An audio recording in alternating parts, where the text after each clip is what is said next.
MBS के सामने जब एक क्वेश्चन किया जाता है, ABC की कॉरेस्पॉन्डेंट थी खातून, उन्होंने अच्छा खासा हार्ड किस्म का सवाल किया MBS से। जनाब ट्रंप ने वही अपना रवायती तरीक़ाकार fake news, ABC news, fake news, फला उसको वेल लेफ्ट करने की कोशिश की, लेकिन फिर जनाब और कहा जी ओवल ऑफिस में हमारा गेस्ट आया हुआ, इसको ह्यूमिलेट नहीं करें, ये ना करें, वो ना करें। MBS ने जनाब उस पर बात की और ख़ुद से बोले और कहा जी मैं इस पर शर्मिंदा हूँ और फला। अब उनकी जो वाइफ है उनका भी एक बयान आ गया है, हनान अजहर साहिबा।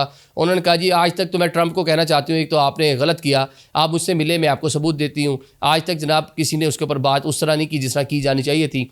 सेकेंडली उन्होंने कहा जी MBS ही मुझे मिलने, तो उनके सामने बहुत सारी चीज़ें रखना चाहती हूँ कि बाज़ाब्ता तौर पर किसी ने मुझसे माफ़ी नहीं मांगी, किसी ने कह लें कि कॉम्पनसेट नहीं किया, हरजाना या कुछ ऐसा रकम नहीं दी, मेरी पूरा फैमिली स्ट्रक्चर मेरा तबाह होकर रह गया, मेरे हस्बैंड दुनिया से चले गए हैं और साथ ही जो बाकियात हैं वो मुझे नहीं मिली। तो ये आज की वो पूरी कह लें जो मीटिंग थी, उसमें जो एक कह लें कि वो चीज़ जिसकी वजह से MBS को भी मुश्किलात का सामना करना पड़ा।